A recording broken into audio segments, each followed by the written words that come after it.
Te agradezco mucho, Tina.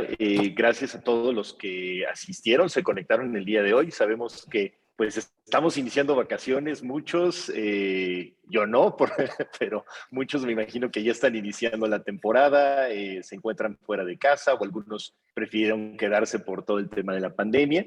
Pero les agradezco haberse conectado pues tan temprano y dedicar un espacio de su día y de su fin de semana para poder escuchar estos conceptos generales de inmunonutrición. Agradezco mucho a Tina por haber organizado el evento y pues por el apoyo de la asociación que siempre ha existido para discutir estos temas. La ponencia, como bien todos están viendo en su pantalla, se llama Inmunonutrición aplicada a la esclerodermia. Vamos a hablar un poquito sobre qué es esto de la inmunonutrición. Es realmente un concepto muy nuevo, es una ciencia médica, no es nada de medicina alternativa, no vamos a hablar de imanes, no vamos a hablar de acupuntura, vamos a hablar de evidencia científica que hay alrededor sobre los nutrientes y sobre cómo pueden tener una función muy importante a nivel del sistema inmune. Antes de iniciar, me gustaría dar algunos avisos. Muy importante, no pretendo de ninguna forma que alguna de las personas que nos estén escuchando inicie o cambie su tratamiento. Entonces, antes de iniciar cualquier tratamiento, hay que consultar a su médico tratante. Es importante evitar modificar su tratamiento actual por iniciativa propia o sin el visto bueno de su médico tratante. Y ninguna de las recomendaciones que voy a mencionar a continuación pretende sustituir su tratamiento actual. Todas son recomendaciones complementarias, no sustitutivas. Entonces, ese es el mejor abordaje y ese es parte de esta integración de tener varios puntos en los cuales podemos ejercer una acción terapéutica. Dicho esto, me gustaría nada más mencionarles que esta presentación se divide en tres partes, en tres secciones. En la primera vamos a hablar un poquito sobre la esclerodermia, que ya muchos de ustedes tienen hasta más conocimiento que muchos reumatólogos, ya son expertos algunos. Nada más vamos a hablar de temas generales y para tratar de englobar y tratar de darle sentido a la información que vamos a inmunonutrición, qué podemos aplicar en el caso de la esclerodermia y de forma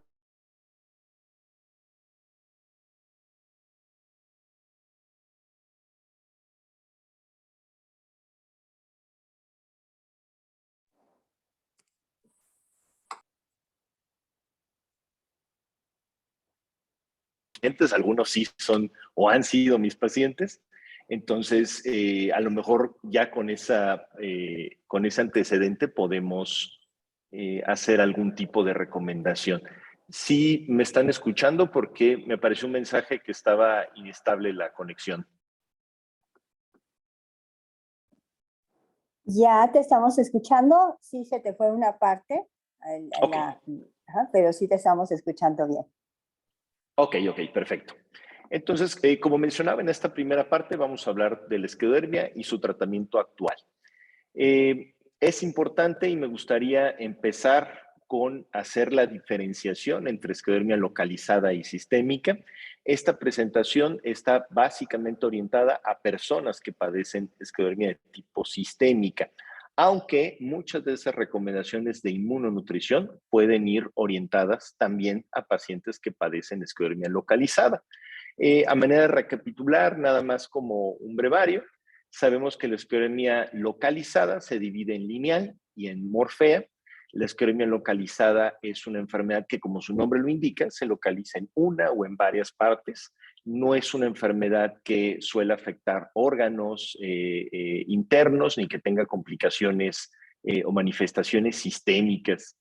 Por la otra parte, tenemos la esclerodermia sistémica, que esa sí puede tener algunas repercusiones, depende mucho, hay varios matices, no podemos generalizar, pero algunos de los órganos que más frecuentemente se pueden afectar en esta variedad es la piel, los pulmones, el corazón, los riñones y algunos sistemas como el músculo esquelético, tendones, articulaciones, ligamentos, el sistema circulatorio y el digestivo.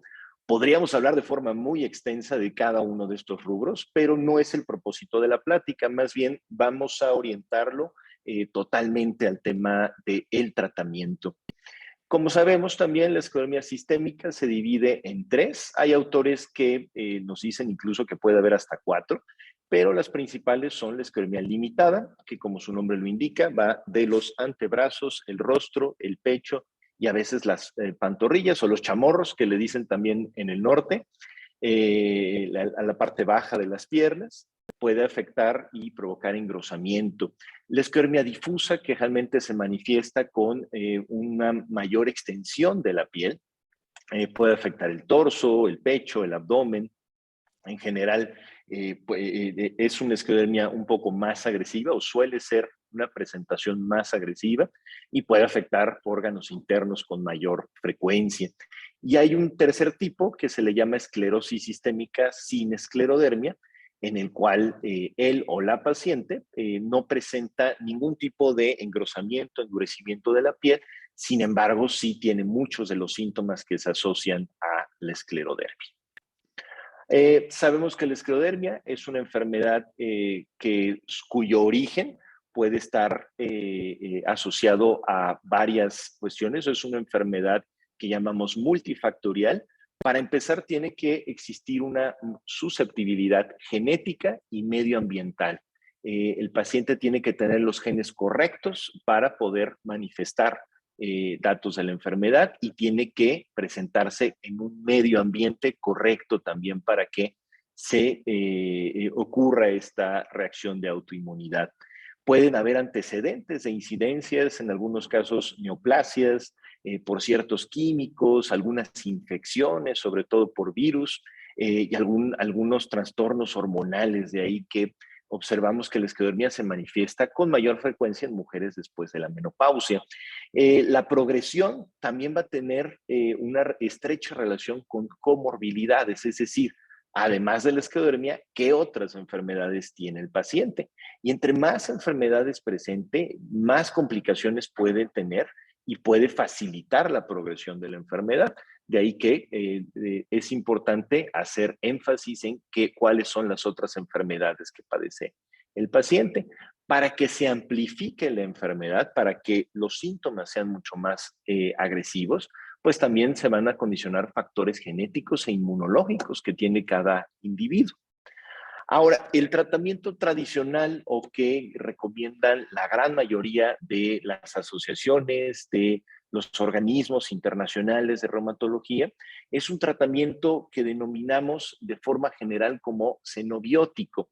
Xenobiótico significa que es algo extraño, es una sustancia química que no producimos naturalmente o, voy a dar una pausa, creo que se cortó un momento la presentación. Pero como les mencionaba, un tratamiento xenobiótico es aquella sustancia química que no se produce naturalmente o que no se espera que esté presente dentro del organismo. Básicamente, ¿a qué me estoy refiriendo? A fármacos.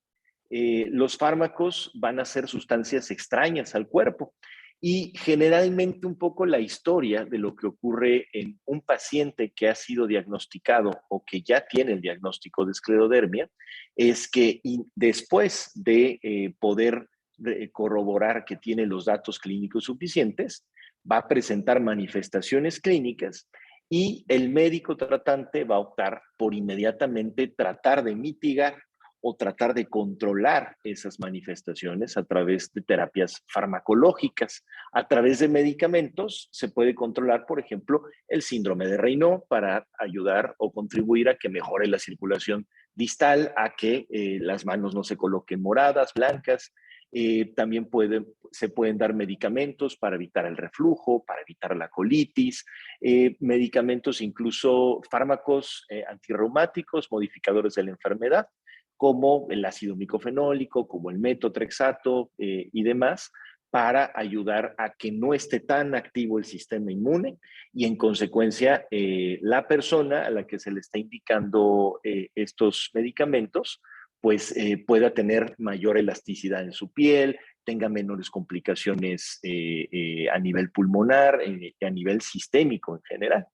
Entonces, estas terapias farmacológicas pueden tener una buena tolerancia. ¿Qué quiere decir? Que el paciente los tolera bien, no tiene efectos secundarios mayores, tienen una buena mancuerna con su estilo de vida, con los hábitos que tiene. Entonces, cuando hay una buena tolerancia y, más importante, resultados favorables, esa terapia no se recomienda, pero para nada modificarla. Hay que buscar ese, dicen en inglés, sweet spot, esa zona dulce en la que podemos tener una buena tolerancia con el medicamento y resultados favorables.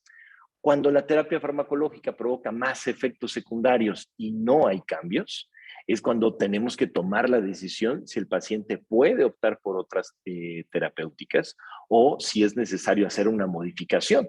Y esto es muy importante. Hay pacientes que lo he visto en consulta que se aferran a tomar un medicamento cuando no están teniendo pues ni una buena respuesta y al contrario presentan todos los efectos secundarios. Este abordaje que llamamos el xenobiótico puede parecer un poco muy general e insuficiente porque el paciente se enferma o la persona se enferma de esclerodermia y la única opción terapéutica a veces a la que se enfrenta es la de utilizar un fármaco. Y hay que entender que estas son enfermedades que también tienen tanto un origen, tanto manifestaciones distintas, y de ahí se tiene que dar un tratamiento mucho más integral. Cuando hablamos de integral es que se tienen que tomar en cuenta varios factores. Que el paciente hay que hacer una modificación en la dieta.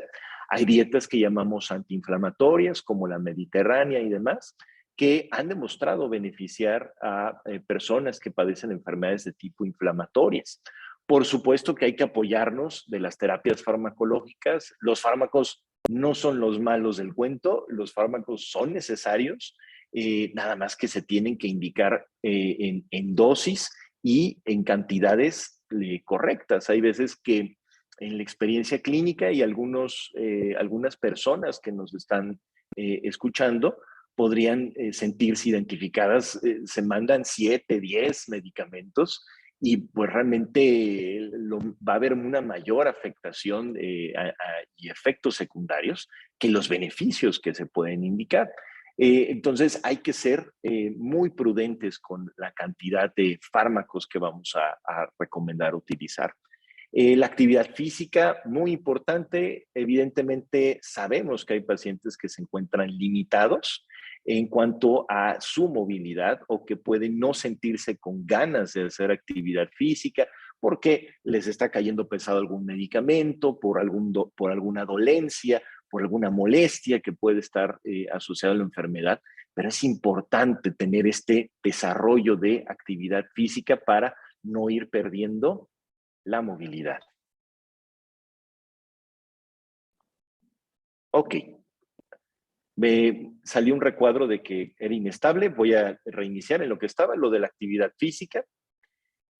También es importante la rehabilitación física. He escuchado que rara vez se recomienda a algún paciente que padece esclerodermia que rehabilitemos. Si existe cierta disfunción, si existe cierta rigidez, si existe cierto impedimento para poder hacer movimientos, hay que rehabilitar. Y eso lo tiene que hacer un rehabilitador físico. Se pueden hacer hay varias empresas que se dedican a eso, varios institutos de salud que pueden contribuir a lo mismo. Las terapias o medicina complementaria, mucho cuidado con medicina complementaria, no estamos hablando de medicina alternativa. La medicina existe o no existe, no existe lo alternativo. Lo alternativo es pues ni siquiera le podríamos llamar medicina, ¿no? Es más bien algo que lamentablemente no tiene un consenso, no tiene un fundamento ni siquiera científico.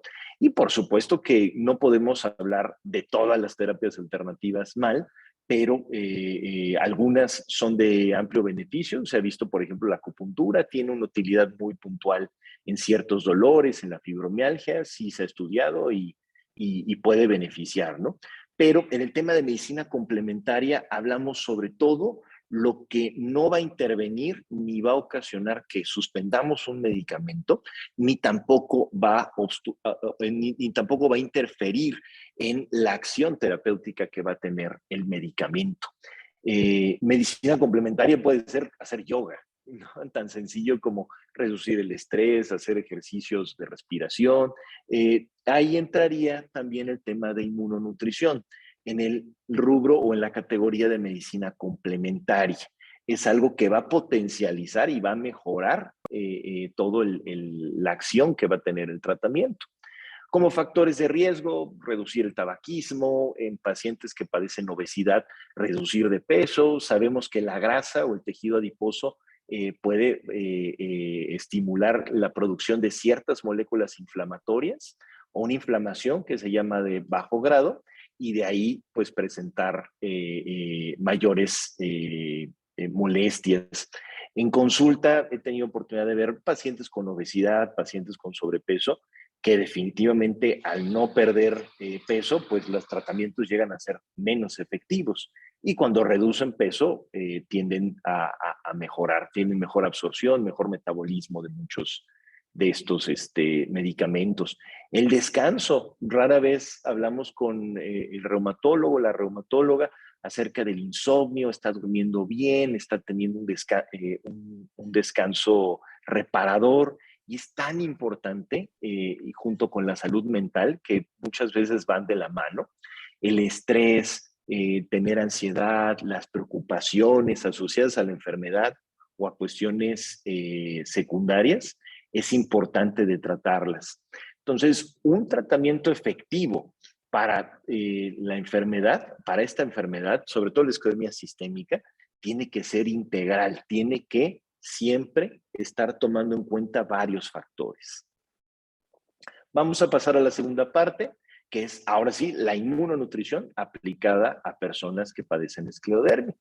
Empezamos rápidamente con la definición de la inmunonutrición. Como muchos habrán dado cuenta, inmunonutrición viene de inmunología y nutrición, y sucede que hay una interacción entre estas dos. Hemos visto que ciertos nutrientes pueden interactuar con la regulación de la actividad del sistema inmune. Entonces, es una ciencia médica que estudia la modulación de la respuesta y la actividad del sistema inmune a través de nutrientes que poseen propiedades farmacéuticas, comúnmente llamados nutracéuticos.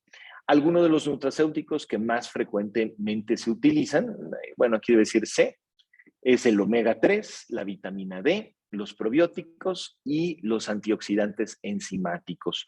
Podemos utilizar otros productos como mal llamados minerales o compuestos inorgánicos, como el selenio, el zinc. Por cuestiones de tiempo y para no extender mucho, me gustaría nada más abarcar estos 4 de inicio. Vamos a definir lo que es un nutracéutico también.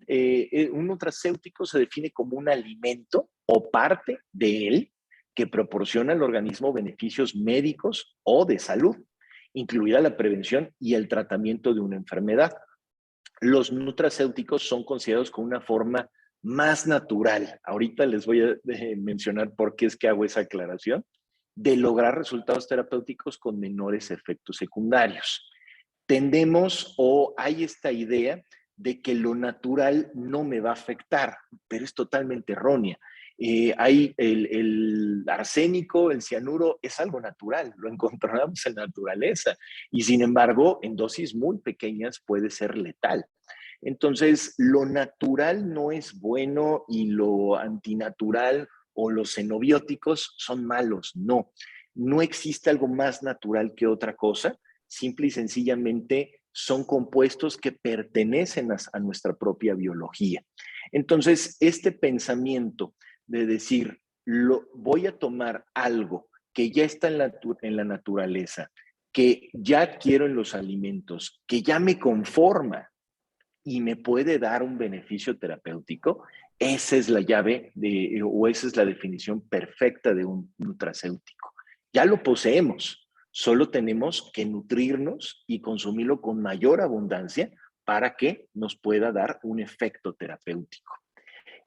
No sé si alguno de ustedes ha escuchado sobre este químico, el monóxido de dihidrógeno. El monóxido de hidrógeno es una de las sustancias más corrosivas que hay en el planeta. También se le llama el ácido hidroxisílico. Contribuye a la erosión del suelo, contribuye al efecto invernadero, acelera la corrosión y avería los equipos electrónicos. La ingestión excesiva de este químico puede causar la muerte. El contacto prolongado con su forma sólida da como resultado un daño tisular severo. La inhalación, incluso en pequeñas cantidades, puede causar la muerte. Su forma gaseosa puede provocar quemaduras graves. Se ha encontrado en tumores de pacientes terminales de cáncer. Si no lo consumimos, podemos morir. La gente que tiene abstinencia por no consumirla puede morir después de 168 horas de no consumirlo. Y sin embargo, los gobiernos y las corporaciones continúan usándolos ampliamente sin tener en cuenta sus graves peligros. ¿Alguien de aquí ha escuchado sobre este químico? Si quieren, puede ponerlo en el chat, si sí o si no.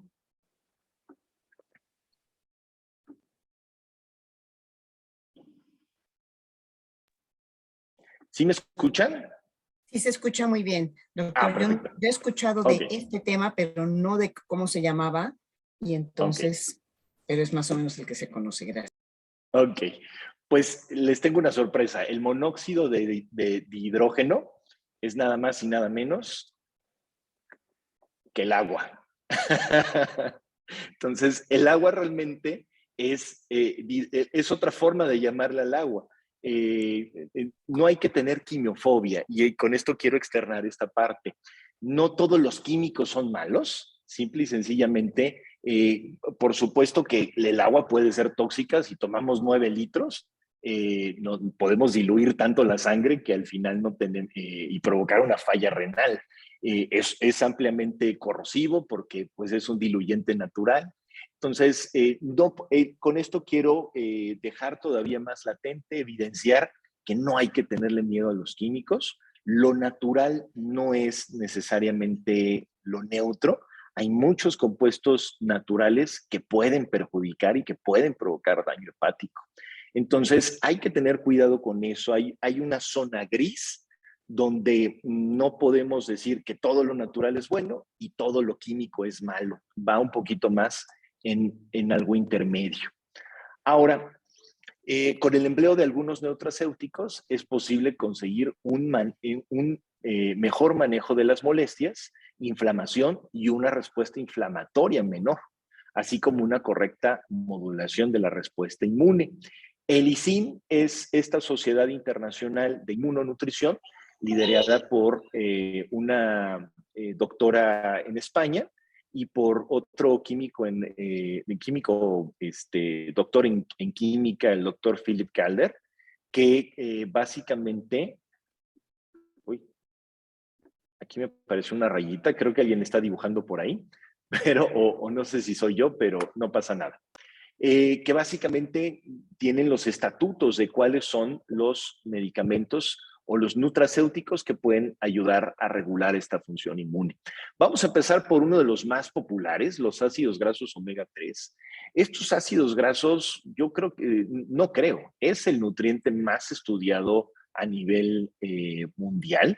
Tiene una historia muy interesante que yo creo que en otra ocasión les platicaré, pero un grupo de científicos se fueron a Groenlandia y fueron a estudiar esquimales y vieron que los esquimales tenían altos niveles de estos ácidos grasos omega 3 y que tenían baja incidencia de infarto, de enfermedades cardiovasculares. Y de ahí inició toda la investigación hasta la fecha, encontrando que estos ácidos grasos omega 3 son esenciales. Cuando hablamos esenciales, quiere decir que no los podemos producir, los necesitamos adquirir de los alimentos. Entonces, como algunos recordarán, tenemos 3 macronutrientes. Macro significa que necesitamos en grandes cantidades y básicamente esos macronutrientes son las proteínas, los hidratos de carbono y las grasas. Dentro de las grasas, que se han satanizado mucho, pero con el tiempo ha ido perdiéndose ese tabú, el 95% de todas las grasas que adquirimos en los alimentos son en forma de una molécula que se llaman triacilglicéridos o también mal llamados triglicéridos. Entonces, estos triacilglicéridos son 3 moléculas de otra sustancia que se llaman ácidos grasos. Entonces, un triacilglicérido se compone de 3 ácidos grasos. Y esos ácidos grasos pueden ser saturados, monosaturados o poliinsaturados. Los más importantes son estos en este caso porque son los esenciales. Los llamamos ácidos grasos esenciales. Y hay 2 familias, que es el omega 3 y el omega 6. Los 2 son esenciales. No consumimos omega 6, podemos ocasionar o podemos presentar varios síntomas asociados a un estado de desequilibrio en el tema nutricional. Los omega 3, que es en los que me voy a concentrar ahorita, hay de varios tipos. Los más relevantes es el ácido alfa-linolénico, el ácido eicosapentaenoico y el ácido docosahexaenoico, EPA y DHA. Me voy a concentrar en estos 2 porque EPA y DHA tienen una acción metabólica que nos interesa en inmunonutrición porque son capaces de regular ciertas reacciones inflamatorias. Aquí con el círculo quería hacer énfasis que estos son los ácidos grasos esenciales. Vamos a revisar brevemente que en cada uno de estos artículos me podría detener por lo menos 20, 30 minutos y discutirlos y debatirlos y extendernos, pero ese no es el propósito. Ahorita lo que quiero es brindarles un poco las generalidades de cómo es que funcionan estos nutracéuticos. Entonces, los ácidos grasos omega 3, principalmente EPA y DHA, que obtenemos de fuentes de origen marino, poseen una potente actividad inmunomoduladora y antiinflamatoria que podrían beneficiar a personas que padecen enfermedades inflamatorias y autoinmunes, como artritis reumatoide, enfermedad de Crohn, colitis ulcerativa, psoriasis, lupus, esclerosis múltiple. Si se dan cuenta, aquí no viene la palabra esclerodermia ni esclerosis sistémica. ¿Por qué? Todavía no hay evidencia que nos deje, nos dé una certeza de que los omega 3 sirven en particular en la esclerodermia. Pero sabemos que los mecanismos con los cuales podrían beneficiar a personas que tienen esclerodermia son los mismos que padecen otras enfermedades de tipo reumáticas. El ejemplo más latente, más inmediato, es el del lupus eritematoso. Sabemos que el lupus es una enfermedad hermana de la esclerodermia, es una enfermedad del tejido conectivo. Y se ha observado en varios estudios clínicos que pacientes que consumen altas concentraciones de EPA y DHA disminuyen la actividad de la enfermedad, tienen un mejor control y también disminuye su consumo de esteroides, los famosos corticoides, deflazacort, prednisona, prednisolona, dexametasona, tienen menor incidencia de crisis a nivel renal, van a tener menores molestias en general, y esto aplica igual para la artritis reumatoide y para otras enfermedades de tipo reumáticas. El mecanismo de cómo sirve EPA y DHA es muy complejo y me encantaría podérselos explicar en 30 minutos, pero hay que explicar varios conceptos de bioquímica que son no difíciles de entender, pero sí complejos y extensos. El tema aquí principal es que EPA y DHA tienen un potencial inmunomodulador y antiinflamatorio. El siguiente punto dice, EPA y DHA podrían reducir la actividad de la enfermedad y el uso de medicamentos antiinflamatorios. En la experiencia clínica, cuando yo le prescribo a algún paciente omega 3, ese es uno de los primeros beneficios terapéuticos que vamos a observar. Cada vez requiere menos la toma de antiinflamatorios, de algún AINES, de paracetamol, de diclofenaco, de celecoxib, de prednisona, toman menos frecuentemente esa cantidad de medicamentos. Y esto lo asociamos directamente al consumo de omega 3. Por supuesto que tienen que cumplirse 2 características, que sea de alta concentración y que sea de alta pureza, que venga de una fuente confiable, porque los omega 3 de mala calidad pueden llegar a ocasionar varios efectos secundarios. Este es un artículo que se los traduzco. Lo que dice básicamente es los ácidos grasos omega 3 y el proceso inflamatorio, nutrición o farmacología. En este artículo, el doctor Calder de lo que habla básicamente es de si el omega 3 es un fármaco o es un compuesto nutricional. Es de los pocos ácidos grasos que tienen esta acción de actuar como un medicamento, tiene una farmacología, sin embargo es un nutriente. Y la respuesta farmacológica que ocasionan, pues es regular estos procesos inflamatorios y ocasionar que haya menor riesgo de que el paciente que los consume se inflame. Para poder determinar la dosis correcta que requiere cada persona de omega 3, hay un estudio que se hace en sangre que se llama el índice de omega 3. Este índice de omega 3 nos da una pauta de dónde está el paciente antes de iniciar con la toma de omega 3 y después, para saber si la dosis que se le está prescribiendo es la correcta. Y cuando el paciente llega a un rango superior al 8%, pues es cuando empieza a recibir el beneficio terapéutico. Mientras esté entre el 5 o 7%, va a haber una acción, va a haber una respuesta, pero va a ser mucho menor. De ahí que es importante el seguimiento de tomarlo antes, durante la ingesta del omega 3 y cuando se finalice el tratamiento, pues saber en dónde quedaron estos marcadores. Este es un estudio muy, muy interesante, salió el año pasado y es uno de los más grandes que se ha hecho en cuanto a investigación de omega 3. Se le dio seguimiento a 25,871 participantes, hombres y mujeres mayores de 50, 55 años respectivamente. Se les dio seguimiento por 5.3 años y se vio que las personas que tomaban omega 3, por lo menos 1,000 miligramos diarios, reducía un 15% el riesgo de presentar enfermedades autoinmunes. Por supuesto que este es un estudio observacional, no se tuvo un control, no hay muchos errores o más bien muchas debilidades que tiene el estudio, pero nos puede dar una referencia de que las personas que consumían con mayor frecuencia omega 3 tenían un menor riesgo de poder presentar alguna enfermedad autoinmune.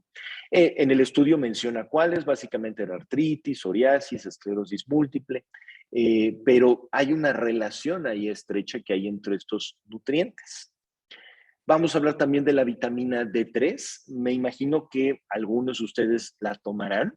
En pacientes o en personas que padecen esclerodermia, se ha detectado que hay una disminución de este nutriente de forma más frecuente que en personas que no tienen esclerodermia.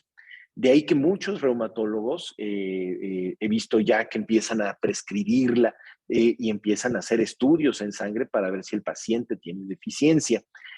Yo empiezo al revés, yo parto de la idea de que todos los que vienen a consulta, todos mis pacientes tienen deficiencia de vitamina D. Yo no he encontrado un solo paciente que tenga valores correctos de vitamina D, que serían entre 35, 55 nanogramos sobre mililitro. Casi, como les mencionaba, el 100% tienen deficiencia. Una deficiencia que se corrige fácilmente o tomando suplementos, o en algunos casos asoleándose. Aquí entra el paradigma. El reumatólogo me dice, no te asoles porque el ácido micofenólico te va a manchar la piel. O no te asoles porque tienes un mayor riesgo de cáncer tomando ciertos medicamentos. Entonces, ¿cómo le hago para subir la vitamina D si me están diciendo que no me asolé? Ahí sí no va a haber de otra más que la ingesta a través del suplemento. Entonces, en este artículo se dice, el estado de la vitamina D se ha relacionado con el correcto funcionamiento del sistema inmunitario y diversos tipos de trastornos autoinmunes. De hecho, los niveles bajos de vitamina D son comunes en muchos trastornos autoinmunes. Las personas que padecen esclerosis sistémica tienen concentraciones séricas más bajas de vitamina D, particularmente un marcador que se llama 25-hidroxi, en comparación a un grupo control. Y más interesante aún, la afectación de la piel y la hipertensión pulmonar se asocia a la insuficiencia de vitamina D3. Entonces, en personas que tienen problemas de fibrosis pulmonar, que en consecuencia ocasiona hipertensión pulmonar, se han detectado valores todavía más bajos de vitamina D. De ahí sabemos que la vitamina D, también durante la pandemia, yo creo que no había médico que no la recetara o no la prescribiera para prevenir, para tratar COVID. Entonces, ¿por qué? Porque se ha detectado que esta vitamina D tiene una importante participación en el sistema inmunitario o en el sistema inmune. El cómo funciona es muy interesante, pero igual que como el omega 3, no tenemos tanto tiempo para detenernos en eso, pero se ha evidenciado. El mismo estudio que acabo de citar hace un momento, el Vital Study, mismo tipo de pacientes, igual que estudió vitamina D y omega 3, igual que estudió omega 3, también estudiaron vitamina D.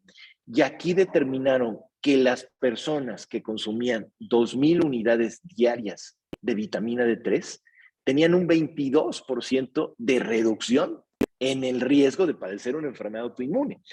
¿Qué quiere decir esto? Evidentemente falta mucha investigación, no podemos tener una conclusión absoluta, pero este tipo de información nos está sugiriendo que si alguna de las personas que nos están escuchando tienen hijos, tienen algún descendiente consanguíneo y quieren disminuir ese riesgo de que puedan presentar alguna enfermedad autoinmune, hay que empezar a consumir más pescado o suplementos de omega 3 o empezar a tomar más sol o empezar a tomar de forma suplementaria la vitamina D. Por supuesto que antes de tomar todo esto hay que consultar al médico y como segunda parte hay que medir los valores para identificar las deficiencias. Si no hay deficiencias, no se debe tomar omega 3. Si no hay deficiencias de vitamina D, no hay que tomar vitamina D. El exceso puede ser perjudicial también. Entonces, muy importante, vitamina D, omega 3. Si en la familia hay riesgo de enfermedades autoinmunes, es bueno que los familiares que no han presentado complicaciones empiecen a considerar el poder tomar estos nutracéuticos para disminuir su riesgo. Vamos a hablar también de los probióticos. Algunos de ustedes ya estarán familiarizados o ya los habrán tomado. Lamentablemente también no hay un consenso ni información absoluta sobre qué pasa con los probióticos. Todavía falta información, falta investigación, pero en un estudio piloto que se hizo en muy pequeño, si acaso creo, si mal no recuerdo, fueron alrededor de 7 o 10 pacientes en el que se hizo este estudio. Se sugiere que los probióticos mejoran significativamente el reflujo, la distensión abdominal y los síntomas gastrointestinales en general. Este tipo de probiótico que se utilizó en este protocolo nada más era de una cepa. Lo que hemos descubierto con el tiempo es que es importante que tengan muchas cepas, que tenga una diversidad muy amplia de probióticos, de estas bacterias. Tiene que tener una diversidad grande y tiene que tener una concentración elevada para que tenga algún efecto. Aquí vemos el contraste. Este fue otro estudio en pacientes con esclerodermia, también fue un grupo pequeño, y lo que nos dice es que los probióticos fueron significativamente efectivos en el tratamiento de síntomas gastrointestinales. En contraste, tenemos otros estudios que dicen los probióticos no mejoran los síntomas gastrointestinales en pacientes con esclerodermia, pero sí pudieron reducir los niveles de unas células que se llaman los linfocitos Th17, lo cual sugiere que hay un efecto inmunomodulador por los probióticos. Ahora, lo más nuevo que se está haciendo en cuanto a el microbioma son todas las bacterias que todos poseemos en el intestino. Estas bacterias pues forman más del 90% de todo el ADN que tenemos en nuestro cuerpo y toman decisiones metabólicas de muchos de los procesos que ocurren dentro de nuestro organismo. Entonces, estos microorganismos son importantísimos para regular diversos procesos inmunológicos. Ahora, lo que hay de nuevo en la investigación del microbioma, si alguien ha escuchado sobre los trasplantes microfecales o trasplantes fecales, básicamente consiste en de un donador sano extraer, bueno, no extraer, sino de forma voluntaria, done su materia fecal. Esa materia fecal se almacena y posteriormente se puede volver a través de una sonda, a replantar en un paciente que tenga algún trastorno gastrointestinal, sobre todo a nivel del colon. Yo sé que suena a lo mejor muy grotesco, muy primitivo, pero los resultados han sido bastante interesantes con los trasplantes y se ha observado que se puede normalizar ese microbioma de una persona que tiene evacuaciones correctas a una persona que tiene intestino irritable o que tiene trastornos en el colon, como colitis ulcerativa, y de ahí que pueden mejorar. En este resumen o en esta revisión que se hace de el microbioma intestinal en la esclerodermia, dice que la evidencia emergente sugiere que existen alteraciones de la microbiota intestinal en la esclerosis sistémica. Sin embargo, todavía no existen o faltan todavía estudios básicos y clínicos para conocer los mecanismos de por qué existe esa inflamación y fibrosis en la esclerosis sistémica. Se necesitan ensayos terapéuticos para investigar si las intervenciones dietéticas o el trasplante fecal puede restaurar el equilibrio microbiano intestinal y mejorar los resultados. Entonces, está en investigación. En la práctica clínica, yo cuando recomiendo probióticos, pues observamos que muchos pacientes, por supuesto que no todos, no es absoluto, pero un 80%, un 85% de los que lo consumen mejoran muchos los problemas de inflamación intestinal, mejoran mucho las evacuaciones, pueden mejorar el reflujo, también mejora problemas gastrointestinales. Por último, vamos a hablar de los antioxidantes enzimáticos. Existe, igual que en las otras nutracéuticos que acabamos de hablar, evidencia que nos sugiere que la esclerodermia es una enfermedad que cursa por un proceso oxidativo. Todos nos estamos oxidando todos los días. ¿Cómo nos oxidamos? Exponiéndonos al oxígeno. El principal oxidante es ese. Cuando envejecemos, nos exponemos a un proceso de oxidación y vamos acumulando radicales libres. Se ha observado que el paciente con esclerodermia tiene un alto nivel de oxidación. Voy a leer el resumen de estos 4 artículos o el consenso, lo que nos dicen en pocas palabras. La acumulación de radicales libres juega un papel relevante en el desarrollo y en la progresión de la esclerodermia, especialmente en la fibrosis, por lo que los antioxidantes pueden contribuir a restablecer nuevamente el equilibrio oxidativo. Antioxidantes como cuáles, se puede utilizar la vitamina E, por ahí se habla también de glutatión, se ha utilizado vitamina C, por ejemplo, en combinación con quimioterapia, y de ahí se ha observado que hay una buena respuesta para reducir incluso la fibrosis. Como tercera parte, recomendaciones generales y conclusiones. Si hacemos un recuerdo o tratamos de recordar lo que decía un principio, no hay una recomendación para todos. Esto es algo que se debe individualizar de acuerdo a las características de cada paciente. Si alguno padece gastritis y le damos probióticos y no analizamos la causa de la gastritis, que podría ser una úlcera, que podría ser que padece Helicobacter pylori, que podría ser que algún medicamento le esté provocando una úlcera, y nos basamos en que el probiótico le va a quitar eso, ahí estamos fallando.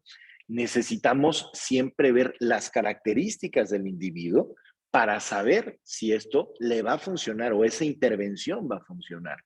Si no tenemos ninguna de estos variables de confusión o variables que puedan intervenir con que no vaya a actuar el probiótico, se lo podemos prescribir al paciente.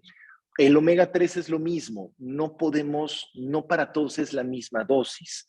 En la práctica clínica he visto personas que con 2 cápsulas de omega 3, hasta el de similares, el más baratito, su omega 3 sube enormemente.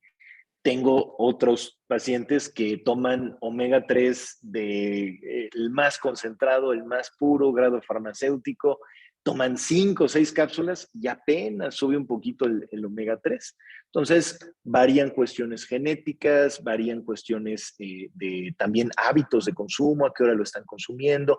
Hay muchas variables que pueden afectar la absorción. Lo mismo con la vitamina D, se tiene que consumir con alimentos, de preferencia con grasas para que tenga una mejor absorción, tiene que ser en ciertas dosis, no todos los pacientes tienen la misma capacidad de absorción. La misma esclerodermia puede provocar trastornos gastrointestinales que afectan la absorción de estos nutrientes. Entonces, siempre debemos de ver las características del paciente antes de recomendar un remedio para todos.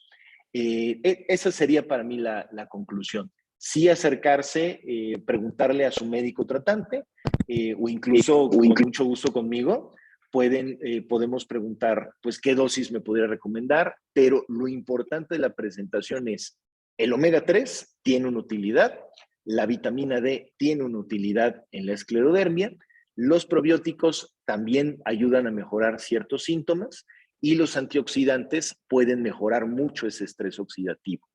¿En qué se va a traducir todo esto? En reducir la actividad de la enfermedad, tener un mejor control y en consecuencia, muy probablemente, reducir el consumo de algunos medicamentos, siempre y cuando tengamos evidencia de que está funcionando. Les dejo mis datos de contacto. Los invito a que se conecten a nuestra página, saludsc.com.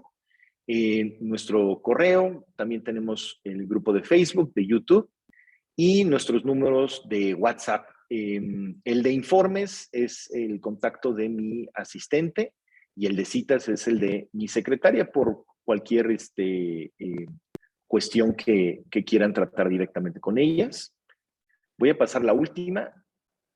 Que sea por su atención. Muchas gracias a todos. Ok, doctor Uranga, sería importante, ¿no? Las preguntas, si quieren contestar las